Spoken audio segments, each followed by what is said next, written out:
자, 우리 말씀 보도록 하겠습니다. 사사기 18장입니다. 사사기 18장 1절에서 10절 말씀입니다.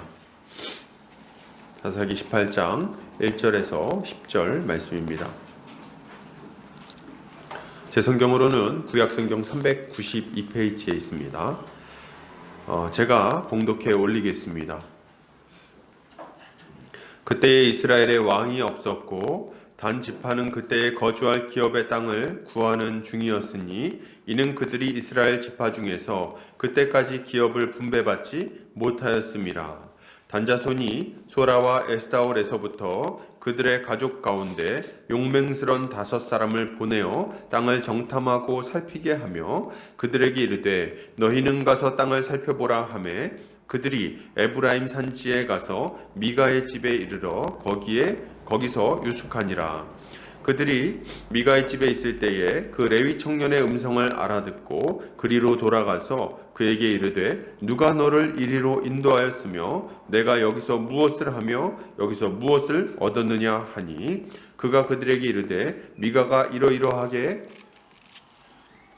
나를 대접하고 나를 고용하여 나를 자기의 제사장으로 삼았느니라 하니라. 그들이 그에게 이르되 청하건대 우리를 위하여 하나님께 물어보아서 우리가 가는 길이 형통할는지 우리에게 알게 하라 하니 그 제사장이 그들에게 이르되 평안히 가라 너희가 가는 길은 여호와 앞에 있느니라 하니라.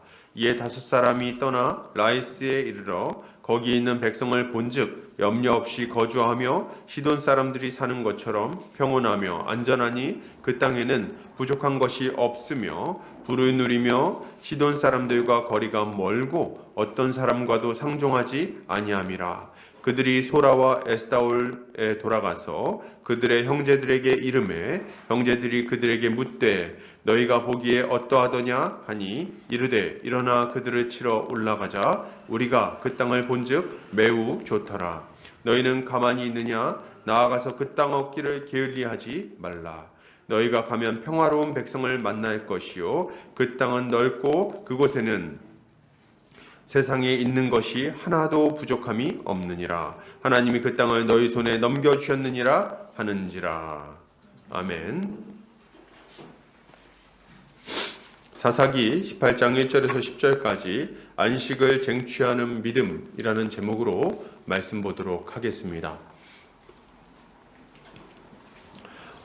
이 시대는 성도들이 안식을 누리지 못하고 세상에서 안식을 누리려고 발버둥 치는 시대라고 할 수 있겠습니다.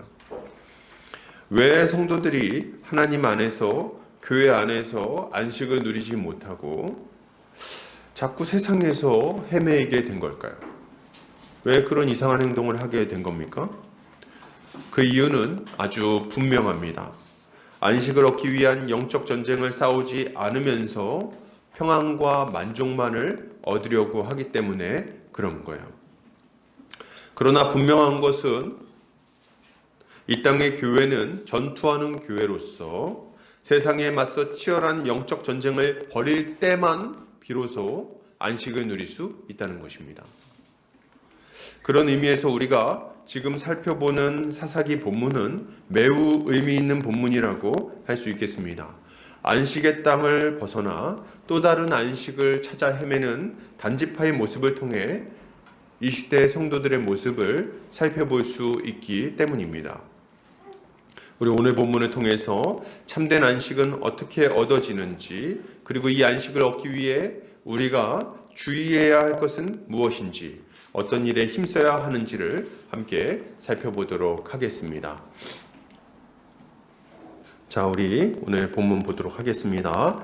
1절에 보면 단지파가 기업을 분배받지 못했다 이렇게 나오고 있어요. 그죠? 그때 이스라엘에 왕이 없었고 단지파는 그때 거주할 기업의 땅을 구하는 중이었으니 이는 그들이 이스라엘 지파 중에서 그때까지 기업을 분배받지 못하였음이라 이렇게 나오죠. 틀린 말이죠. 성경이 틀렸다는 얘기는 아니에요. 그러나 틀린 말이에요. 왜요? 단지파는 하나님의 기업을 이미 분배받았습니다. 땅을 이미 분배받았어요. 어디입니까? 어디죠? 이 사람들의 땅은 유다와 에브라임 지파의 왼쪽에 위치한 땅을 기업으로 받았습니다. 그래서 유다가 요 아래쪽에 있고요. 여기 사해가 있고 요 위쪽으로 이렇게 갈릴리 호수가 있어요. 그리고 요 위쪽에 이제 에브라임 지파가 그 중간 정도에 있습니다. 그 왼쪽으로 이렇게 지중해가 있고 그 사이에 그쪽에 단지파 땅입니다. 원래 거기를 분배를 받았어요. 단지파는 인원이 많지 않았기 때문에 넓지 않은 땅을 거기 분배를 받았습니다. 근데 이제 이 단지파가 거기로 가야 되는데 그 땅을 지금 쟁취하지 못하고 있는 거예요. 그 땅에 들어가 가지고 거기서 가나안 땅의 그 풍성함을 맛보고 누리면서 복되게 살아가면 되는 겁니다. 근데 지금 그 땅을 분배받지 못했다고 지금 이야기를 한다는 거예요. 분배 받았는데 왜 못 받았다고 얘기합니까? 그 땅에 내려가서 거기를 이렇게 딱 쟁취해서 자기 땅으로 삼아야 되는데 그걸 지금 못하고 있는 거예요. 사사기 1장 34절에 보면 이렇게 말하고 있습니다. 아모리 족속이 단자손을 산지로 몰아넣고 골짜기에 내려오기를 용납하지 아니하였으며 이렇게 얘기를 하고 있어요. 사사기 1장에 보면 무슨 말입니까? 지금 거기 가가지고 싸워가지고 쟁취해서 그 땅을 자신들의 기업으로 삼고 복을 누려야 되는데 아모리 족속이 너무 강한 거예요. 그러니까 싸울 생각을 하지 않고 계속해서 이제 타협하려고 한 거죠. 어떻게 좀 쉽게 얻을 수 있는 방법이 없나? 이런 생각을 한 거예요. 근데 그러다 보니까 아모리 족속이 딱 있어 보니까 얘네들이 치고 들어오지 않거든요. 그래서 어떻게 합니까? 결심하고 여기 있겠다 딱 마음을 먹어버려요. 내가 여기 뺏기지 않겠다. 우리 기업 그대로 살 거야. 도망가지도 않습니다. 그러고선 딱 결단하고 단자손이 산지에서 밑으로 내려와서 자기들의 땅을 빼앗지 못하도록 아주 적극적으로 대적하기 시작합니다. 그러니까 어떻게 돼요? 단자손이 그걸 한번 몇 번 싸워보려고 하다가 이거 좀 센데 생각을 하니까 싸울 생각을 포기해버린 겁니다. 그리고 뒤로 물러나서 산지 안에 거하고 있는 거죠. 그런 상태에 있으면서 말을 뭐라고 하는 겁니까? 기업을 분배받지 못했다. 이렇게 지금 이야기를 하고 있는 거예요. 이들은 하나님의 명령대로 약속의 땅을 취하여 안식을 누리는 것이 아니라 다른 것으로 지금 안식을 누리려고 생각하고 있는 거죠. 그래서 막 찾아다니기 시작하는 거예요. 그런데 여러분, 이것은 지금 얼마나 비겁한 변명입니까? 아모리 족속이 강해가지고 그 땅을 못 취했다고요? 정말 그렇습니까? 정말 그래가지고 거기서 이렇게 안식을 누리지 못하는 거예요? 아니에요. 아모리 족속이 강해가지고 그 땅을 취하지 못한 게 아닙니다. 왜 그 땅을 취하지 못한 겁니까? 안 싸워서 못 취한 거예요. 어떻게 알 수 있죠? 여러분 생각해 보세요. 이스라엘 백성들은 처음부터 자기들이 잘 싸워서 땅을 취한 적이 없습니다. 자기들이 힘이 세가지고 가나안을 정복한 적이 한 번도 없었어요. 처음부터 가나안 땅은 강대한 민족이었고 이스라엘 민족은 아주 보잘것없는 민족이었습니다. 자기들이 볼 때도 저들은 거인족이고 자기들은 메뚜기 같은 자들처럼 보였어요. 처음부터 그랬어요. 처음부터. 언제부터 자기들이 강해가지고 거기를 이겼습니까? 이긴 적 없지. 보세요. 요단강을 건널 때 그 창이란 요단강을 자신들이 댐을 쌓아가지고 건넜습니까? 다리를 만들었나요? 아니에요. 하나님께서 그 창이란 요단강을 이 벽처럼 쌓으시고 그 사이로 지나가게 만들어 주신 거예요. 그렇지 않습니까? 그러면 여리고를 무너뜨린 것은 뭐 자기들이 무너뜨렸습니까? 아니죠. 그 강대한 여리고 성벽, 이중 성벽, 그 강대한 여리고 성을 무너뜨린 것은 하나님의 능력이었어요. 이 사람들 한 거는 몇 바퀴 돌고선 소리 지른 것밖에 없어요. 그랬더니 성벽이 막 무너져 버렸죠. 예전에 제가 아는 그 어떤 분이 서울을 이렇게 하나님께 드린다 그러고 7바퀴 돌고 서울을 그러고 막 소리 질렀다 그러는데 큰일 날 뻔했어요. 서울이 다 무너질 뻔했죠. 근데 이제 아무튼간에 제가 무슨 얘기하고 있나요? 그렇게 해가지고 이겼어요. 이 사람들은. 아이성에서 이긴 건 어떻습니까? 그 조그마한 아이성도 하나님이 함께하지 않으시니까 못 이겼어요. 져가지고 막 도망다니지 않습니까? 여러분 그 이후의 전쟁도 다 마찬가지입니다. 하나님께서 함께하지 않았다면 절대로 이길 수 없는 전쟁이었어요. 모든 전쟁이 하나님의 능력으로 승리한 것들입니다. 그런데 이제 와가지고 적들이 강해가지고 못 이긴다고요? 이제 와가지고 아모리 족속이 강하니까 거기를 쳐들어갈 수 없다고요? 이렇게 말도 안 되는 변명이 어디 있습니까? 이것은 자신들의 믿음 없음을 보여주는 말인 거예요. 이것이 비겁한 변명인 두 번째 이유는 이들에게 있어서 크고 중대한 전투는 이미 끝났기 때문입니다. 아모리 족속하고 싸워서 이겨본 일이 없을까요? 이제까지는 그냥 여러 기타 잡족들하고 싸워가지고 어떻게 좀 요행껏 이겼지. 아모리 족속은 원래 안 되는 애들이야. 쟤들은 너무 세. 우리가 쟤들하고 싸워서 이겨본 적이 없어. 뭐 정말 그런 겁니까? 아니요, 그렇지 않습니다. 이미 아모리 족속과의 커다란 전투에서 여러 번 이겼어요. 특히나 성경에 보면 여호수아가 지휘할 때 이 아주 강력한 아모리 족속을 무너뜨린 이야기가 나옵니다. 여리고와 아이성을 지나서 예루살렘으로 향해서 가니까 예루살렘 왕 아도니세덱이 아모리 족속의 다섯 왕을 모아서 전쟁을 벌입니다. 이때 이 아모리 족속의 다섯 왕은 이때 당시 가나안 땅을 다스리고 있었던 이 아모리 족속 중에 강력한 애들이요. 도시국가 형태였거든요. 그 중에서도 손꼽는 애들 5명이 딱 나와서 연합군을 결성한 거예요. 그러고 나서 전쟁을 벌인 겁니다. 그래서 어떻게 됩니까? 그때 여호수아가 이 강력한 아모리 족속하고 싸워가지고 완전히 초토화시켜요. 기브온에서. 그때 일어난 유명한 사건이 뭐냐면 태양아 기브온 고짝에 머물러라, 달아 아얄론 고짝에 머물러라, 이거예요. 그래가지고 태양과 달이 딱 멈춘 일이 발생하고 그때 이 아모리 족속을 완전히 진멸시켜 버립니다. 그래가지고 이 아모리 족속 중에 센 애들은 이미 다 죽은 거예요. 남아있는 애들은 뭡니까?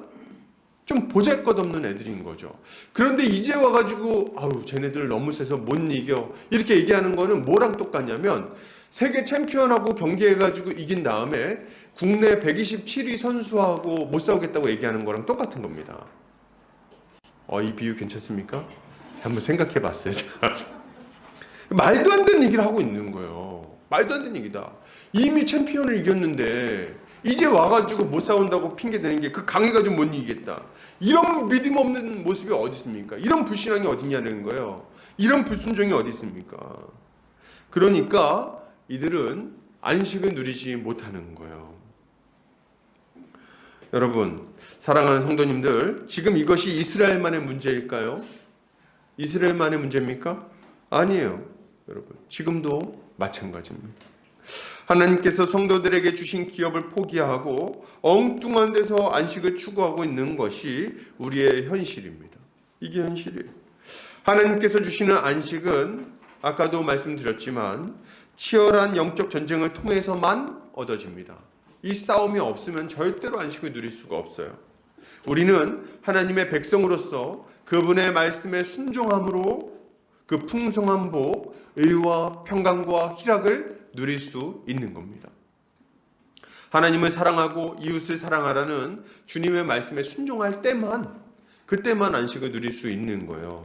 부모를 공경하고, 그죠? 살인하지 않고, 간음하지 않고, 그리고 도둑질하지 않고, 거짓 증거하지 않고, 탐심을 부리지 않을 때, 그때 안식을 누릴 수 있는 겁니다. 그 안에서. 이러한 주의 명령에 순종하지 않게 만드는 우리의 옛사람과 싸우고 이 시대의 불의한 풍조와 싸워야 되죠. 그리고 거룩을 향해서 계속해서 나아가야 되는 거예요. 신자는 이런 치열한 영적 전쟁터 한가운데 있을 때 하나님 우리 아버지와 예수 그리스도 안에서 우리 성령께서 주시는 그 은혜 가운데 안식을 누릴 수 있는 겁니다. 여러분, 아무 일도 없어가지고 편안한 게 아닙니다. 어디 뭐 이렇게 일본에 있는 좋은 온천에 들어가가지고 이렇게 좋다 이렇게 할 때 안식을 누리는 게 아니라는 거예요. 가끔 갈 수는 있겠죠. 그러나 이제 그걸로 우리가 진정한 평강을 누리는 게 아니라는 거예요. 여러분, 히브리서 기자는 이렇게 말합니다. 히브리서 4장 11절 같이 한번 읽어볼까요? 자, 시작. 그러므로 우리가 저 안식에 들어가기를 힘쓸지니 이는 누구든지 저 순종하지 아니하는 본에 빠지지 않게 하려 함이라. 뭐라고 말합니까? 안식에 들어가기를 어떻게 하래요? 힘쓸지니, 힘써라. 무슨 말입니까? 우리는 예수를 믿음으로 말미암아 이미 안식을 얻은 자들입니다. 그러나 그럼에도 불구하고 안식을 누리기 위하여 힘써야 되는 거예요. 그 영원한 안식에 들어가기를 힘쓰는 삶을 살 때 이 땅에서도 안식을 누리고 그 영원한 안식에도 들어갈 수 있는 겁니다. 그러면 왜 성도들은 이렇게 영적 싸움을 싸우지 않는 걸까요? 왜 이 단지파는 영적 싸움을 싸우지 않는 겁니까? 이 치열한 싸움을. 그 이유는 분명하죠. 뭡니까? 믿음이 없어서 그런 거예요. 믿음이 없어서. 믿음이 없는 겁니다. 하나님이 우리에게 이미 승리를 주셨다는 믿음이 없는 거예요. 하나님이 우리에게 승리를 주실 거라는 믿음도 없는 거예요. 하나님이 지금 나와 함께하고 계시다는 믿음도 없는 겁니다. 믿음이 없으니 그렇지. 예수 그리스도의 십자가 사역으로 말미암아 여러분 우리는 다 하나님의 자녀가 되었어요. 이미 됐습니다. 하나님 우리 아버지세요. 우리는 하나님과 화평한 자가 되어서 그의 은혜 가운데 살아가는 자가 되었다는 겁니다. 예수는 우리의 모든 죄를 십자가 위에서 완전히 해결하시고 마귀의 머리를 밟으셨어요. 완전히 무력화시켜 버렸죠. 그리고 우리에게 성령을 보내주셔서 자신의 승리를 우리의 것으로 삼아주시고 우리가 날마다 그 성령의 능력으로 승리하는 삶을 살 수 있도록 하셨습니다. 이미 그 일을 다 이루어주신 거예요. 예수 그리스도를 믿는 순간 우리는 그런 자들이 된 것입니다. 그러므로 이제 신자는 어떤 삶을 살아가야 됩니까? 믿음으로 싸우는 삶을 살면 되는 거예요. 그냥 그러면 돼. 그분이 승리하셨음을 믿고 이미 전쟁의 향방을 결정하는 큰 싸움이 승리로 끝났다는 것을 믿고 그리고 이 땅에서 믿음으로 살아가는 과정만 남아 있는 것입니다. 이거 믿고 싸우는 것만 남은 거예요, 여러분. 이제 좀 뭐라고 표현해야 될까요? 이제 전리품을 수거하는 일만 남았다 그래야 될까요? 그래서 이제 싸워가 잔당들이 딱 총 쏘면서 막 땅땅 이렇게 탱크 몰고 가면서 뻥 쏘고 가서 이제 땅을 취하고 또 뻥 쏘고 가서 취하고 이러면 되는 거예요. 이게 우리에게 남아있는 삶이라고 할 수 있는 거죠. 여러분, 제가 이 말씀도 좀 드리고 싶어요. 이제 여러분 우리는요 영적 전쟁에서 이기냐 지냐를 고민할 필요가 없습니다. 잘 알아들으셨으면 좋겠어요. 영적 전쟁에서 이기고 지는 거는 우리가 잘하고 못하고에 달려있지 않아요. 이미 끝났어요. 그거는 영적 전쟁은 이미 끝났습니다. 전쟁의 향방은 결정됐어요. 우리가 좀 못 산다고 해서 지고 잘 산다고 해서 이기고 이런 게 아닙니다. 좀 우리가 좀 쉽게 알아들을 수 있는 말로 표현해 볼까요? 우리의 구원은 우리가 잘 사냐 못하냐로 따라서 구원 받고 못 받고가 결정되지 않는다는 거예요. 이미 결정됐어요.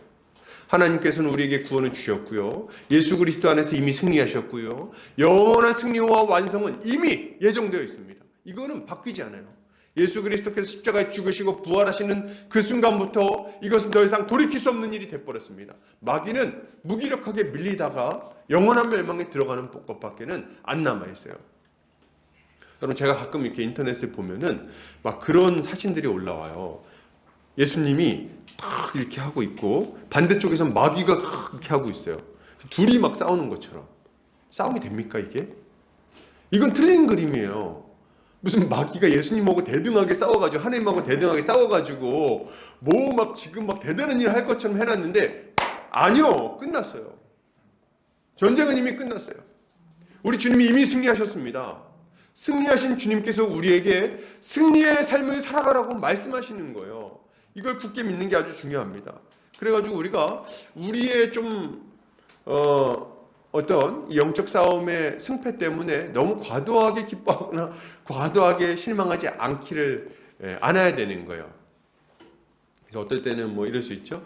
오늘은 내가 기도를 30분 했는데 기쁘다. 하나님이 기뻐하시겠지. 난 영적 정리에 오늘 승리했어. 아멘. 오늘은 10분밖에 못했구나. 나는 오늘 영적 전쟁에 실패했어. 주님 어떡하죠? 너무 그럴 필요 없어요. 우리가 좀 이렇게 잘 살면 어떤 거예요? 영적 전쟁에서 승리한 상태에서 좀 잘 사는 거예요. 그럼 좀 못 살면 어떻습니까? 오늘 좀 죄도 짓고 좀 잘 못 살았어. 그러면 영적 전쟁에서 이미 승리한 상태에서 좀 못 사는 거예요. 이것을 우리가 굳게 믿어야 됩니다. 그러니까 우리에게 남은 건 뭡니까? 남은 건 뭐예요? 그냥 열심히 이 영적 전쟁에 뛰어들어서 사는 것만 남은 겁니다. 이기고 지고에 너무 그렇게 연연하지 마세요. 일일비하지 않으시기를 바랍니다. 그냥 열심히 살면 돼요. 부담 없이, 걱정 없이 열심히 싸우기만 하면 우리는 승리와 기쁨을 반드시 맛볼 수 있습니다. 우리 빌립보서 기자는 이렇게 말해요. 뭐라고 말합니까? 빌립보서 1장 30절 너희에게도 그와 같은 싸움이 있으니 너희가 내 안에서 본 바요 이제도 내 안에서 듣는 바니라. 예, 우리에겐 이런 싸움이 남아 있는 거예요. 사도 바울이 싸웠던 것 같은 이런 영적 싸움. 그 싸움을 싸우기만 하면 우리는 승리하고 사도 바울이 승리했던 것처럼 우리도 승리하고 기뻐하며 살아갈 수 있는 거죠. 문제는 이런 싸움을 싸우지 않는 사람들이 너무 많다는 거겠죠. 목사님 그런 바보 같은 사람들이 어디 있나요? 이미 다 이겨놨는데 왜 그렇게 안 사는 거죠? 그걸 못 믿는 거예요. 이미 이겼다는 것을. 그래서 어떻게 하는지 아십니까? 영적 전쟁을 포기해버려요. 이 단지파처럼. 단지파 보면서 마음이 어떠신가요? 볼 때 사사기 보면 단지파 보면서 어떤 느낌을 받으시나요? 단지파 보면서 답답한 느낌을 좀 받으십니까? 이 바보 멍텅구리들, 이제까지 그렇게 이겨놓고선 이제 와가지고 겁을 내다니 멍청이들, 이런 생각이 좀 드십니까? 이런 생각이 들어야 돼요. 왜요? 실제로 너무 어리석으니까. 이미 다 이겨놓고선 말이죠. 이제 가가지고 내 거 딱 얻어가지고 거기서 막 농사 짓고 잘 살면 되거든요. 근데 막판에 가가지고 못 이기겠는걸? 다 이겨놓고. 이게 얼마나 어리석습니까? 근데 이게 우리 모습하고 너무 비슷해요. 우리 주님이 우리에게 이미 승리를 주셨어요. 근데 우리의 일상 가운데 이 영적 전쟁을 수행할 생각 자체를 안 할 때가 너무 많다는 겁니다. 어때요? 맨날 그런 생각하는 거예요. 하나님, 어쩔 수 없어요. 저는 어쩔 수 없는 사람인가? 저는 원래 이런 사람이에요. 저는 죄를 지을 수밖에 없어요. 저 같은 사람이 뭘 하겠습니까? 우리 가정이요? 원래 이 지경이에요. 우리 가정이 뭐 좋아질 게 있겠습니까? 하나님 어쩔 수 없나 봐요. 나중에 저 죽고 나면 아주 행복한 삶을 살게 되겠죠. 이 땅에서는 어쩔 수 없죠. 이런 생각을 하면서 살아가는 거예요. 그래서 어떡합니까? 바꿀 생각을 안 해요. 가정 안에서 뭔가 좀 복된 걸 기대하지 못하고, 기도하지 않고, 하나님의 말씀에 순종하려고 애쓰지도 않고, 죄와 싸워서 거룩한 삶을 살려고 애쓰지도 않고, 이 죄는 어쩔 수 없어요. 언제부터 어쩔 수 없었습니까? 그건 안 믿을 때는 어쩔 수 없는 거죠. 안 믿을 때는. 예수를 믿기 전에 거듭나지 못했을 때, 옛사람일 때나 그걸 어쩔 수 없는 거지. 그게 지금도 어쩔 수 없습니까? 여러분 정말 그렇다면, 정말 그렇게 생각한다면, 정말 변화가 일어나지 않을 거라고 생각한다면 내가 믿는 자가 맞는지를 고민해 보셔야 돼요. 내가 한번 목사님 근데 제가 한번 시도를 해봤는데요. 계속 지던데요. 도저히 안 되던데요. 몇 번 해보셨나요? 몇 번? 몇 번 도전해 보셨어요? 우리 주님이 지금 왔다 갔다 하고 계신 것 같아요. 지금 맞다 그러시잖아요. 지금 주님이. 몇 번? 지금 도대체 몇 번? 응? 열심히 저 한 10번 해봤는데요. 목사님 100번 해보셨습니까? 100번 해봤는데 1000번 해보셨습니까? 사실 1000번까지 할 필요도 없어요, 여러분. 우리는 보통 한두 번 해보고선 안 되는가 보다 이렇게 생각을 해버린다는 거예요. 우리 성경에 보면 뭐라고 말합니까? 너희가 피 흘리기까지 죄와 싸우지 아니하였느니라 딱 얘기하잖아요. 왜 안 됩니까? 기도는 해보셨나요? 말씀을 보고 은혜를 구하셨습니까? 형제 자매들에게 도움을 요청하셨나요? 교회와 함께 이 거룩의 싸움을 싸우고 가정을 바꾸어서 더 복된 하나님 나라를 만들려는 열심을 가지셨냐는 거예요. 그런 싸움을 안 싸우고서 무슨 복된 것들을 기대할 수 있겠습니까? 여러분, 적이 강한 게 아니라 싸우지 않아서 지는 것입니다. 여러분, 매번 이길 수 있다는 말은 아니에요. 질 때가 있겠죠. 그죠? 질 때도 있겠죠. 너무 질 때도 있겠죠. 우리 주님이 아직 재림하지 않으셨잖아요. 알아요. 근데 어떻게 10번 싸워서 다 집니까? 어떻게 그럴 수가 있죠? 거짓말 안 하겠다고 마음먹었는데 신자가 거짓말을 무조건 할 수밖에 없습니까? 전에는 그냥 입만 열면 거짓말. 나도 모르게 거짓말을 했네. 좋아요. 예수 믿고 나서도 그럽니까? 정말? 그럴 수가 있어요? 10번 중에 한 두세 번은 진실을 말하게 되지 않습니까? 보통? 그럴 수밖에 없어요. 왜요? 우리 안에 성령이 계시니까. 성령께서 우리에게 능력을 주시니까요. 예수께서 우리를 변화시켜 주셨으니까요. 거듭나게 하셨으니까요. 나아지겠죠. 왜 안 됩니까? 왜? 바뀌는 거예요. 이걸 한번 생각해 보세요. 도저히 안 된다고요? 그러면은 이런 말이랑 똑같거든요. 목사님, 저는 죽어도 예수님 말씀에는 순종을 못 하겠던데요. 아, 정말요? 그러면 신자가 맞습니까? 여러분, 이런 모습이 교회 안에서도 나타나요. 교회 안에서도. 성도들이 제가 지금 이 시대를 보면서 마음이 정말 너무 아플 때가 있어요. 교회에 기대를 안 해요. 무슨 말입니까? 교회가 나아지고 교회가 우리의 인생을 복되게 만들어주고 우리의 인생에 참된 복이 된다는 그런 기대감이 너무 없는 것 같아요. 교회를 볼 때. 그래서 무슨 생각을 하냐면 이러는 거예요. 아유, 사람 보고 교회 다닙니까? 하나님 보고 다니지. 이런 말은 막 합니다. 교회에서 막 다툼이 있고 분란이 있고 막 싸우면 우리 교회는 원래 그래요. 뭘 원래 그렇습니까? 뭘 원래? 그럼 원래 그렇게 싸우는 공동체입니까? 교회는? 그리고 막 이러는 거예요. 저 사람 때문에 틀렸어요, 교회는. 아니, 그 틀린 교회를 왜 다니고 있는 겁니까, 도대체? 틀렸어요, 정말? 안 됩니다, 안 돼. 마음에 너무 큰 고통이 있어요. 하나님이 왕이시고 예수 그리스도가 머리가 되시며 성령께서 임재하고 계신 교회가 정말 도저히 안 바뀌는 겁니까? 도저히 우리 인생을 복되게 만들 수가 없나요? 그 안에서는 하나님의 영광의 편리를 볼 수가 없는 겁니까? 하나님이 통치하신다 그랬는데 이 안에서 그 초월적인 사랑을 맛볼 가능성이 없는 건가요? 정말 이게 최선인가요?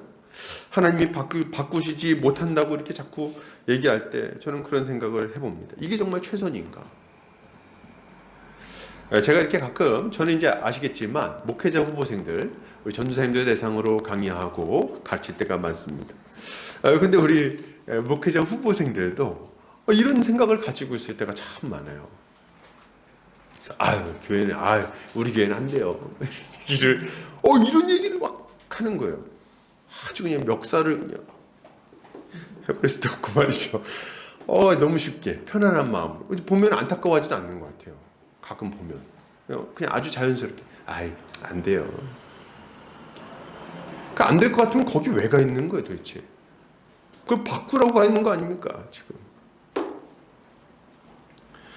여러분, 교회가 하나 되어 한 몸 한 가족으로 그 하나님 나라의 복을 누리며 살아갈 수 있다고 생각하지 않는다면, 그것을 부정한다면 예수 그리스도의 십자가 사역을 부정하는 것과 마찬가지입니다. 우리는 이것이 하나님의 명령을 대적하는 완악한 모습임을 알고 빨리 회개해야 되는 거예요. 그리고 기대감을 가지고 더 나은 모습으로 만들어가겠다고 열심을 내야겠죠. 그렇게 해야 되는 거예요. 그래, 맞아, 가능해. 우리 주님이 그렇게 하셨다 그랬어. 가능하다 그랬어. 지금도 함께 하신다 그랬어. 그러니 열심을 내자. 오늘 보면 이상한 데서 열심을 내는데 보면 여기 열심을 내야 되는 거예요. 게으르지 마라. 열심을 내라. 여기에 열심을 내야죠. 아주 보면 아주 열불이 나요. 이 단지파 보면. 그렇지 않습니까?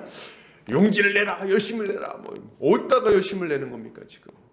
이런 데다 열심을 내야지. 사랑하는 우리 형제자매님들, 그러므로 신자에게 요구되는 것은 무엇일까요? 바로 믿음의 선한 싸움을 싸우는 것입니다. 우리 주님은 이 싸움에서 우리가 뒤로 물러가기를 바라지 않으십니다. 기억해야 될 것은 뒤로 물러나는 순간 계속해서 물러가게 되어 있다는 거예요. 신앙은 성장하거나 퇴보하거나 둘 중에 하나밖에 없습니다. 나는 그냥 신앙이 옛날이나 지금이나 그냥 그래, 똑같아. 아니요. 퇴보하고 있는 거예요. 히브리서 10장 38절 이렇게 말합니다. 같이 읽어볼까요?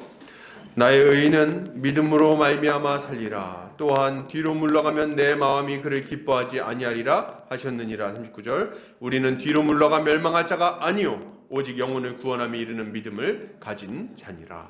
아멘.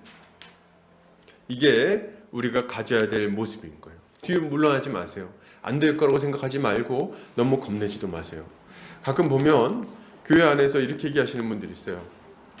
나는 근데 좀 적당히 이렇게 교회 너무 열심히 하면 나중에 실망해. 적당히 해. 이렇게 얘기하시는 분들이 있습니다. 알아요. 아는데 실망하는 걸 제가 알겠어요. 하다 보면 실망할 때가 있는 거 저도 압니다. 저도 실망한 적이 있거든요. 실망을 준 적도 많고요. 근데 여러분, 그렇게 하면서 사는 거예요.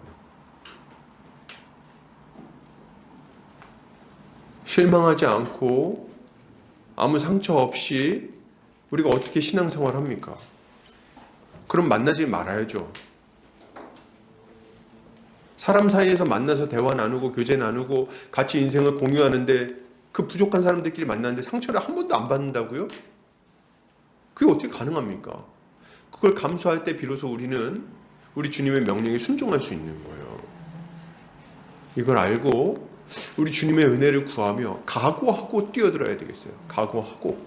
너무 어리석게 뛰어들면 안 돼요. 나 가면 상처 안 주겠지? 교회에서는 아무 문제가 없겠지? 문제가 있어요. 알아요, 저도. 감수하고 뛰어드는 거예요. 감수하고. 그렇게 할 때 비로소 우리는 주님께 순종하는 순종의 백성으로서 하나님께서 약속하신 안식을 누릴 수 있을 것입니다. 그것을 믿음으로 주님께 나아가는 성도님들 되시기를 주의 이름으로 축복합니다. 계속해서 보겠습니다. 그러면 이런 믿음의 싸움을 싸울 때 우리에게 정말 필요한 건 뭘까요? 뭐가 필요할까요? 계속해서 이 믿음의 싸움을 싸우기 위해서 필요한 것, 바로 분별력입니다. 여러분, 분별력이 필요해요. 오늘 용감한 정탐꾼 5명. 이 뭐 용감해, 거짓말쟁이들, 그죠? 용맹스러운 5사람. 용맹스러움 저기 가가지 아무리 족속하고 싸워야지. 용맹하지도 않아 하나도. 어디 거짓말쟁이들. 근데 용맹하대요. 어쨌든. 그래서 용맹한 5사람. 이 용맹한 5사람이 이제 어디로 가는가? 이제 자기들이 거주할 곳을 찾아가지고 이제 막 돌아다닙니다. 그러다가 어디까지 가게 되냐니까 참 이게 공교롭게도 미가의 지방까지 가게 돼요. 에브라임 지파를 이렇게 올라갔어요.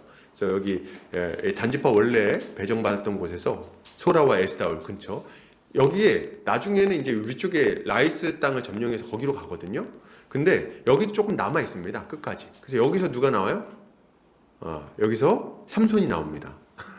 단지파 삼손. 그리고 요 밑에 쪽에 아모리 족속 있잖아요. 얘네들이 굉장히 강대한 민족인데 얘네들이 점점 아주 강력하게 대두되는 족속이 여기 딱 생겨납니다. 누군지 아세요? 딱 눈치가 좀 생기십니까? 블레셋이 여기 이제 딱 대두가 되는 거예요. 강력한 블레셋 족속. 여기가 이스라엘을 계속 끝까지 괴롭혀요. 다윗 때까지. 근데 어쨌든 그러다 보니까 이제 이런 일들이 생기는 건데, 여기 있던 애들이 요 위쪽이 에브라임이에요. 여기 아래가 유다고, 요쪽으로 이렇게 올라갑니다. 올라가다가 에브라임 산지에 있는 미가의 집안에 딱 찾아간 거예요. 거기에 머무르면서 잠깐 쉬는 거죠. 근데 거기서 레위 청년의 음성을 알아듣습니다. 레위 청년의 음성. 어떻게 알아들었을까요? 레위인은 목소리가 달랐을까요? 알 수 없지만 보통 말할 때 이게 이제 말투가 유다 지파의 방언이었을 거다, 이렇게 얘기하는 경우가 많습니다. 말투가 사투리 쓴 거예요.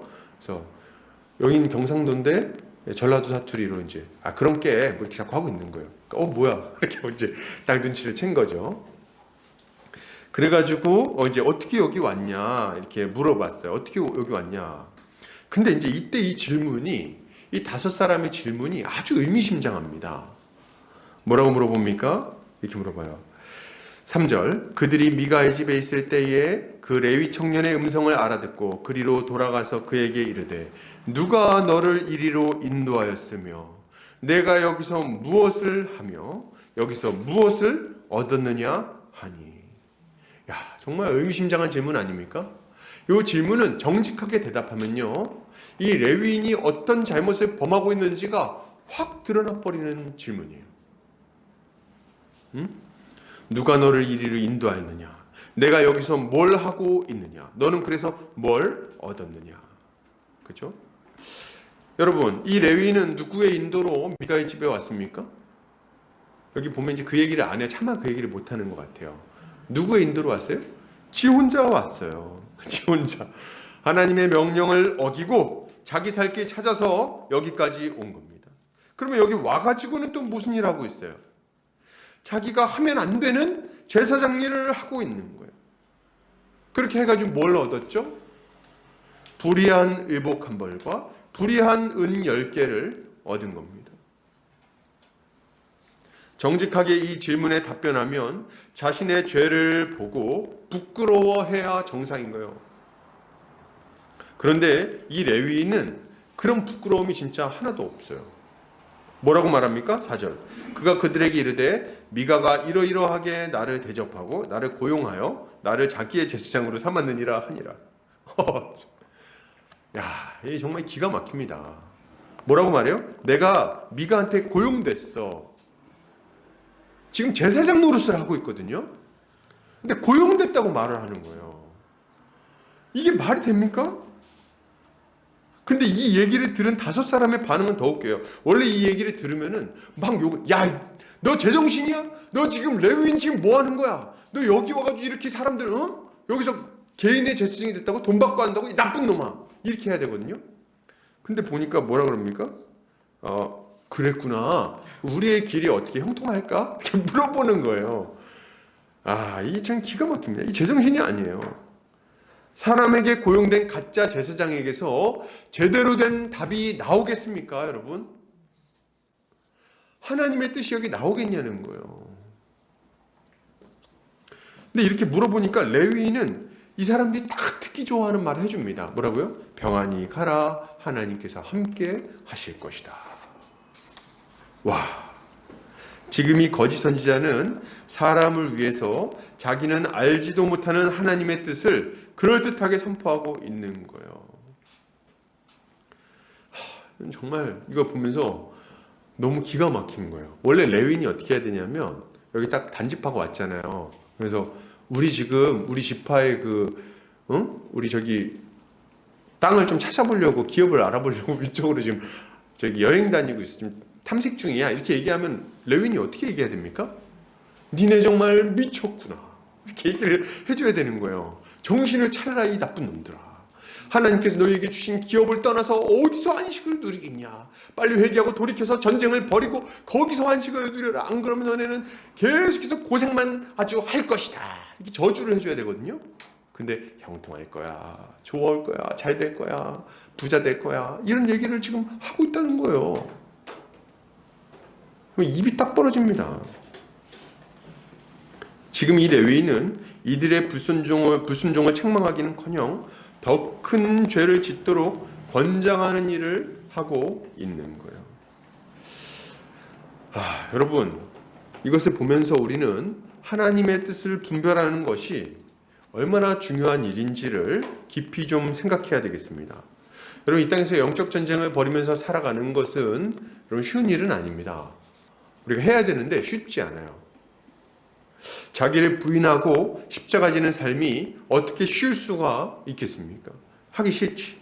그러다 보면, 그리고 이게 어렵다 보니까 영적 전쟁을 잘 하다가도 때로 우리가 넘어질 때가 있습니다. 넘어지고 타협하고 적당히 뒤로 물러나서 그냥 물들어서 세상에 물들어서 세상 것 적당히 추구하고 이렇게 살아가는 순간들이 찾아와요. 그런 유혹을 받기도 합니다. 그럴 때가 있죠. 왜 없겠어요. 그래서 막 진짜 이 단지파처럼 다른 데 뭐 안식이 없나, 내 인생 좀 편안하게 해줄 것이 없나, 눈 돌리는 순간들이 찾아온다는 거예요. 비참한 일이라고 생각하는데, 문제는 이렇게 할 때 이렇게 잘못된 삶을 살아가는데도 불구하고, 여러분 잘 들으세요. 그 순간에는 이게 하나님 뜻처럼 느껴져요. 그 순간에는. 그리고 그냥 자연스럽게 어쩔 수 없이 원래 이런 거야. 신앙생활이 이런 거지. 이거 별 문제 없는 일. 이렇게 느껴져요. 진짜로. 그래가지고 하나님 뜻에 정말 어긋나는 삶을 막 살아가는데도 이게 잘못됐다는 생각 없이 막 걸어가는 때가 있는 겁니다. 이때 이걸 돌이키는 사람이 누굽니까? 이게 목회자예요. 그걸 돌이킨 사람이 목사들입니다. 목사들이 듣기 싫은 소리 좀 많이 하잖아요. 입 바른 소리. 정신 차리라 뭐 이런 얘기. 안 됩니다! 뭐 이런 거 막 많이 하잖아요. 그죠? 왜 그러냐면 그거 일을 하라고 목사를 세워놨기 때문에 그래요. 그리고 목사만 그런 게 아니라 옆에 있는 신실한 형제 자매들, 가끔 우리가 보면은 형제 자매들 만나기 싫을 때가 있죠. 언제 만나기 싫어요? 예, 죄 지면 만나기 싫어요. 만나면 괜히 잔소리할 것 같아. 쟤 맨날 지겨워. 그만 만나고 싶어. 죄 지면 그래요. 그래서 이거를 그렇게 딱 얘기를 해주는 거거든요. 근데 지금 이게 어떤 상황이냐면 이들이 이렇게 잘못된 길을 막 가고 있는데 그거를 옳다고 얘기하는 자칭 목사들이 막 있는 거예요. 잠언에서는 굉장히 명확하게 얘기하거든요. 잠언 28.9절. 사람이 귀를 돌려 율법을 듣지 아니하면 그의 기도도 가증하니라 딱 나왔어요. 말씀에 불순종하면 아무리 열심히 기도하고 신앙생활 해도 안 된다고 딱 얘기를 하고 있는 거예요. 근데 이제 이거를 괜찮다고 얘기하는 사람들이 있어요. 자칭 목사들. 이들은 목사임에도 불구하고 사람에게 고용되어 사람들이 좋아할 만한 이야기를 쏟아냅니다. 돈 받고 말하는 사람들이니 제대로 된 복음을 선포할 리가 없어요. 이 사람들은 사람들이 싫어할 만한 이야기를 잘 안 합니다. 죄를 지적하지를 않아요, 여러분. 그리고 또 거룩하지 못한 삶도 딱히 책망하지는 않습니다. 자기들이 더러운데 무슨 죄를 책망하겠어요? 응? 그렇지 않습니까? 욕심을 부려도 괜찮다고 말합니다. 뭐 목사는 막 이런 얘기 했다 그래요. 여러분 돈 좋아요? 뭐 이렇게 얘기했다는 거예요. 돈 좋아요? 아 나도 돈 좋아요. 이랬다는 거예요. 귀를 의심했어요. 돈은 일만하게 뿌리라고 성경에 나오지 않습니까? 돈을 사랑하지 말라고 나왔잖아요. 괜찮다는 거예요. 탈세를 해도 괜찮고 불법을 저질러도 괜찮습니다. 다 괜찮다는 거예요. 그리고 기껏 한다는 말이 뭡니까? 11조 하면 부자 된다는 소리나 하고 앉아있는 거예요. 여러분 이거 괜찮겠습니까? 여러분? 이거 괜찮아요? 이런 말 듣고 막 그냥 쫓아가도 괜찮습니까? 긍정적으로 생각하기만 하면 다 잘 되는 겁니까? 말에 힘이 있어가지고 뭐든지 선포만 하면 다 잘 되나요? 어떻게 그런 거짓말을 막 그냥 합니까? 선포기도 하라는 거예요. 선포기도. 그래가지고 남편 월급 얼마 되길 바랍니까? 3천만 원 더 써, 더 써. 4천만 원 좀 더 써봐. 5천만 원. 아 하나님이 주지 믿습니다. 말에 힘이 있으니까 될 거다. 믿음으로 구하고 의심치 말라. 입을 크게 열어라. 아주 소처럼. 여기에 속아 넘어가는 사람들이 죄가 없다고 말할 수 있습니까? 이런 말도 되지 않는 얘기들에 넘어가고선 하나님 앞에 죄 없다고 말할 수 있겠냐는 거예요. 이 정도 분별력을 갖추지 못하고 어떻게 거룩한 삶을 살아갈 수 있겠습니까? 여러분 거짓 선지자들은요 언제든지 간에 계속해서 듣기 좋은 말을 하게 돼 있어요. 평안하다 평안하다 이렇게 얘기하게 되어 있는 거죠. 맨날 얘기해요. 거짓 선지자들은. 거기에 넘어가면 안 되는 거죠. 분별해야 되는 거예요. 주님은 주의 말씀에 순종하지 않고는 결코 안식에 들어올 수 없다고 아주 확실하게 말씀하셨어요. 히브리서 3장 18절 같이 한번 읽어볼까요? 자 시작. 또 하나님이 누구에게 맹세하사 그의 안식에 들어오지 못하리라 하셨느냐 곧 순종하지 아니하던 자들에게가 아니냐. 아멘. 여러분 이 말씀에 여지가 있습니까? 순종하지 않아도 된다는 여지가 있습니까? 없어요. 성도들은 말씀을 들을 때 분별력을 가져야 되는 거예요. 귀에 듣기 좋은 말이 실제로는 멸망으로 인도하는 말임을 알아야 되겠습니다. 좀 정직하셔야 돼요. 정직하셔야 돼요.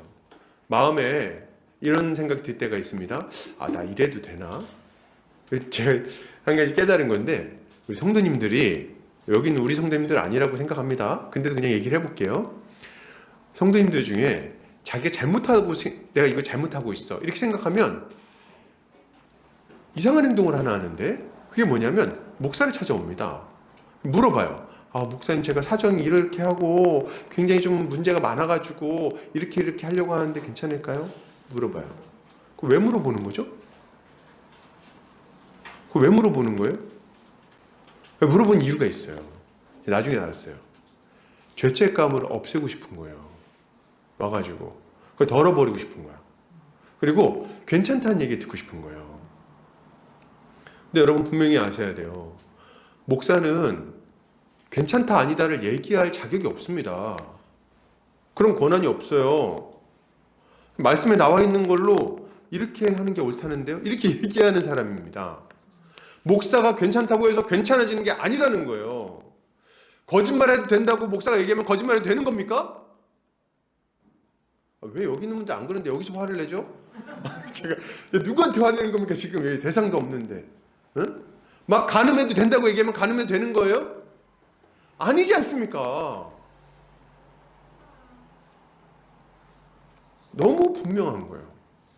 마음의 양심에 이건 거리낀다. 그거 아닌 거 아닙니까? 그거 와서 물어보지 마세요. 그런 거는. 아니 물어보세요. 제가 뭐라고 할 테니까. 아닌 거는 아닌 거예요. 그냥 딱 마음에 이거 꺼리끼는데 그러면 하나님이 사인을 주시는 거예요. 하지 말라고. 안 하면 돼요. 그때 누가 와가지고 괜찮아 인생이다 그런 거야. 분별을 해야죠. 말씀을 보고 분별해야 되는 겁니다.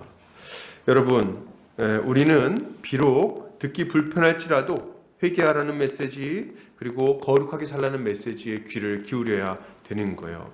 로마서 12장 2절 같이 한번 읽겠습니다. 시작. 너희는 이 세대를 본받지 말고 오직 마음을 새롭게 함으로 변화를 받아 하나님의 선하시고 기뻐하시고 온전하신 뜻이 무엇인지 분별하도록 하라. 아멘. 분별하라고 명령하고 계시다는 것을 기억하시기 바랍니다.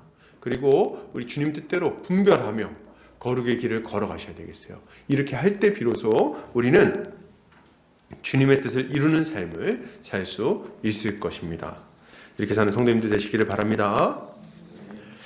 자, 그럼 마지막으로 가도록 하겠습니다. 그러면 만약 진리를 분별하지 못한다면 그러면 이제 어떤 일이 일어나게 될까요?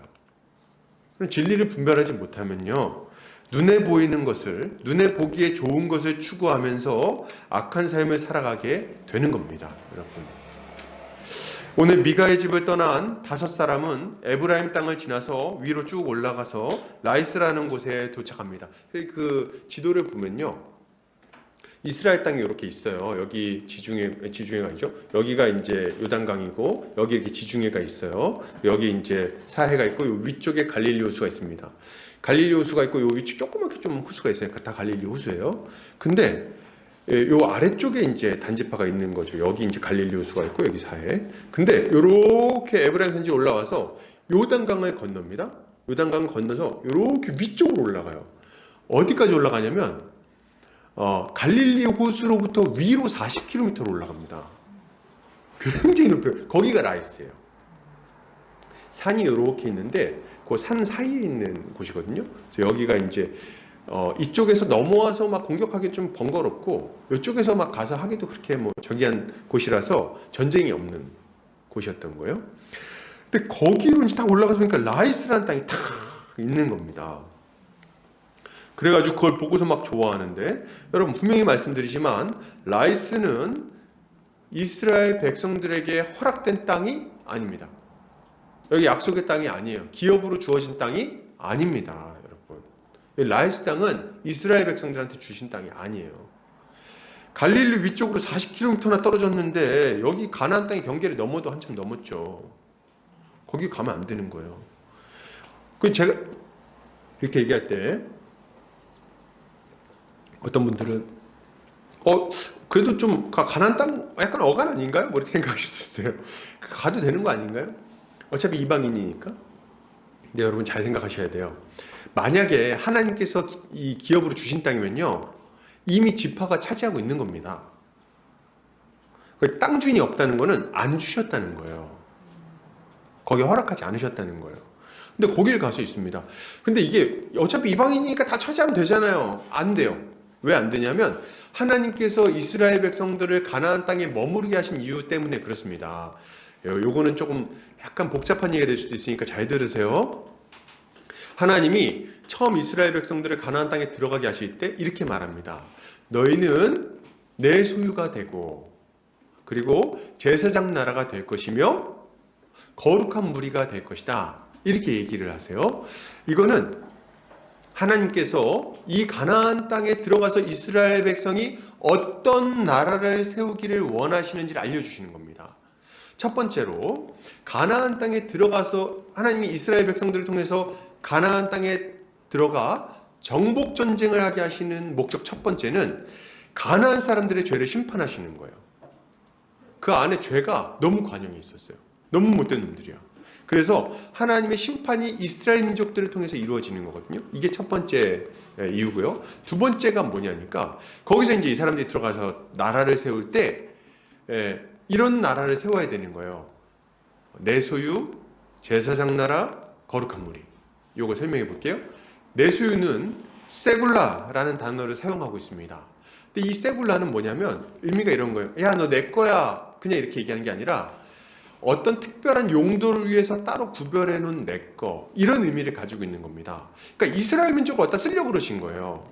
그럼 어디다 쓰려고 그러는데 제사장 나라가 될 거야, 이렇게 얘기하는 겁니다. 제사장이 하는 일이 뭡니까? 백성들을 하나님께로 인도하는 역할을 하는 거예요. 백성들을 하나님께로 인도하는 역할. 그러니까 안 믿는 이방 여러 민족들을 주님께로 인도하는, 하나님께로 인도하는 역할을 이스라엘 민족이 맡은 겁니다. 처음부터 이스라엘 민족만 보고 얘네를 부르신 게 아니에요. 열방을 생각하는 마음에서 부르신 겁니다. 그러면 이스라엘 민족이 어떻게 해가지고 제사장 나라의 역할을 감당하는데요? 거룩한 무리로서 살아갈 때 그 일을 하는 거예요. 그래서 거룩한 삶을 살아감으로 하나님 앞에 이 하나님의 백성다운 모습을 살아갈 때 이 세상 나라들이 보고 어떻게 생각하는 겁니까?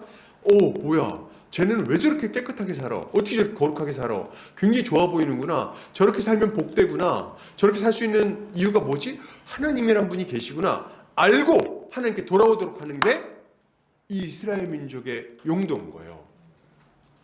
그런데 지금 그러면 자, 여기까지 잘 들으셨죠? 그러면 요 라이스 땅에 있는 사람들은 어떤 대상이에요? 죽여버려야 될 대상입니까? 전도해야 될 대상입니까? 전도해야 된 대상인 거예요, 지금. 근데 거기 가서 지금 다 죽이겠다고 하고 있는 겁니다. 야, 이게 참 기가 막힌 일이죠.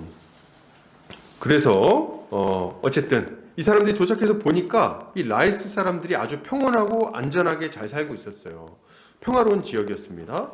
근데 보면은 이 라이스 땅에 대해서 나쁘게 말하는 게 없어요. 전쟁을 모르는 민족이었다, 뭐 이런 얘기를 막 합니다. 얼마나 좋아, 착하고. 그럼 좀 친하게 지내볼까? 뭐 이렇게 해가지고 하면 좋잖아요. 자기들 땅도 아니고. 근데 그걸 보고선 야, 이렇게 막 이것이 딱이다. 이 세상에 있는 것 중에 없는 게 없다. 걔네는 전쟁도 모르는 것 같아. 싸움도 잘 못해. 하나님이 주셨다. 죽여버려. 이렇게 결정을 내려버린 거예요. 그래서 뭐라 그럽니까? 9절. 이르되 일어나 그들을 치러 올라가자. 우리가 그 땅을 본즉 매우 좋더라. 너희는 가만히 있느냐? 나아가서 그 땅 얻기를 게을리하지 마라.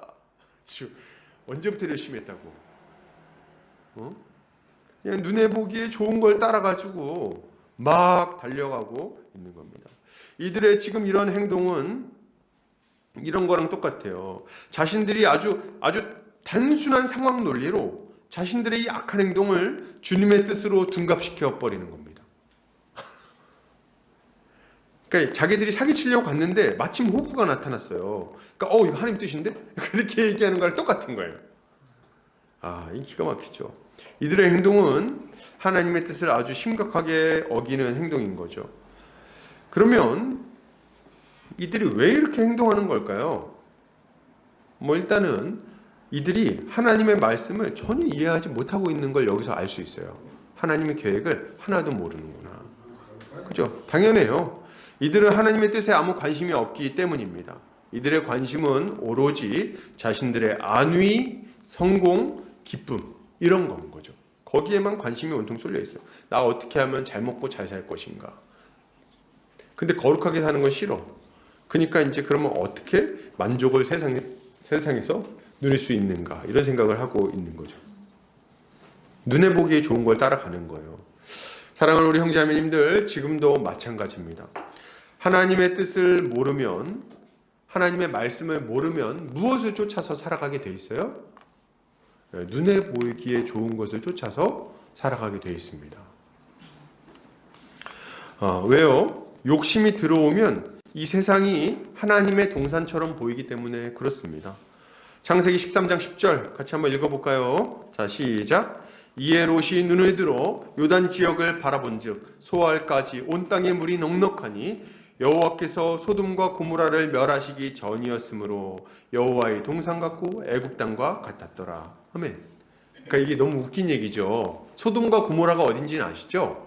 하늘로부터 불과 유황이 내려서 멸망시켜버리는 도시입니다. 죄악의 도시죠. 배트맨에서는 이제 이거를 가져다가 고담시티라는 데가 나타나죠. 근데 아주 죄악의 도시였어요. 근데 이 롯이 딱 보니까 그냥 육신의 눈으로 딱 보니까 어때요? 여호와의 동산 같다 이렇게 딱 얘기를 하는 거예요. 이게 제가 이런 생각을 했어요. 믿음을 잃어버리면요 세상이 여호와의 동산 같이 보여요. 그게 다 그죠? 그래서 딱 보면 어때요? 딱 보니까 어때요? 매력적이지 않으면 절대 거기 휩쓸리지 않죠. 딱 보니까 좋아 보이는 거예요. 딱 보니까 즐거워 보이고, 딱 보니까 기쁨이 넘치는 것 같고, 딱 보니까 안락해 보이는 거예요. 와, 돈 많으니까 좋은데, 야, 좋은 집 사니까 좋은데, 야, 성공하니까 좋은데, 저렇게 살면 괜찮겠는데, 눈에 확 들어오죠. 이걸 아주 부추기는 게 광고 아닙니까? 그 옛날에 그 자이아파트 광고인가요? 이영애 씨 나와가지고, 탁 나와가지고 어떻게 딱 이렇게 앉아있다가, 탁 일어나서 이렇게 한 바퀴 돌죠. 이렇게 샥 돌고, 어떻게 합니까? 여자라서 행복해요. 이렇게 다 얘기하잖아요. 저희가 행복하겠는데? 넓고 좋은데? 너무 보기에 괜찮잖아요. 그리고 뭐 이렇게 뭐 이중으로 막 바람이 슉 이렇게 막 돌주시고 바람이 이렇게 치마 이렇게 휘날리면서 이렇게 해가지고 LG 휘센 뭐 이렇게 해가면서 이거 얘기 되나요? 설교 때? LG 휘잉 뭐 이런 거 있잖아요. 그래서 막 좋다는 거예요. 그래서 딱 저거 있으면 좋겠다. 저거 있으면 행복하겠다. 저거 근데 딱 보니까 저거 얻으려면 돈을 얼마 벌어야 되고 얼마 벌려면 어떻게 해야 돼? 야, 이거 보니까 주일에는 이거 일을 해야 돼. 안 돼. 돈 얼마가 더 있어야 저거 살 수 있어. 그럼 주일 하루 빼고 가서 돈 벌자. 너무 자연스럽게 제가 하는 말이 그냥 하는 말입니까? 아니, 자연스러운 거예요. 눈에 들어온 대로 사람이 살게 되는 거예요. 저거 하면 좋겠는데 근데 딱 각이 나오죠. 저거 하려면 얼마가 있어야 되고 얼마 벌려면 어떻게 해야 되고 근데 보니까 거추장스러워. 치워버려.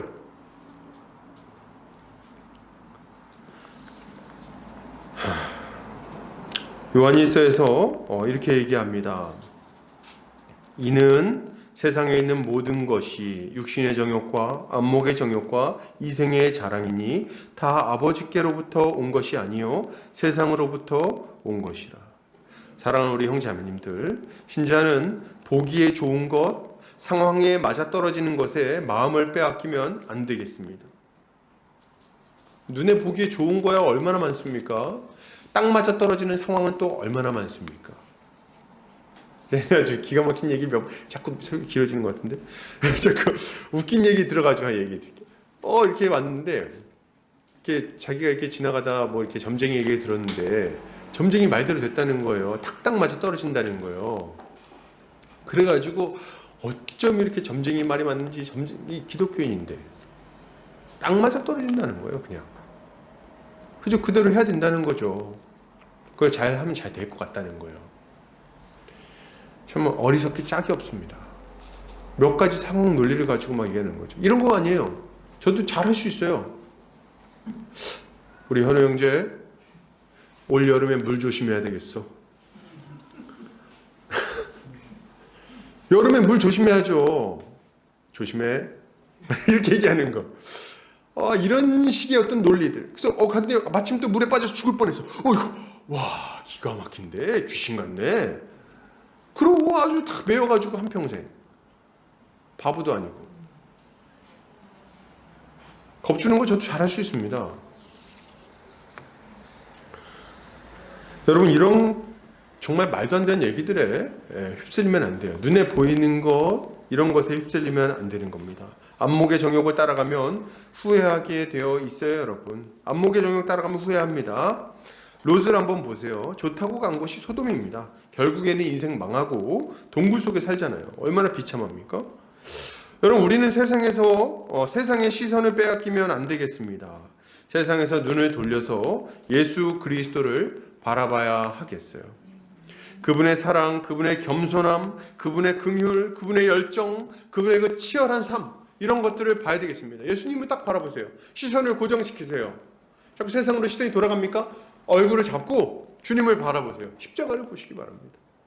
우리 주님이 얼마나 열정적으로 사셨는지, 얼마나 고귀한 삶을 사셨는지, 얼마나 오래 참으셨는지, 얼마나 보배로운 말씀을 하셨는지 우리 주님께, 우리 주님의 지혜와 주님의 사랑과 주님의 열정과 이 모든 것들의 시선을 딱 고정시키세요.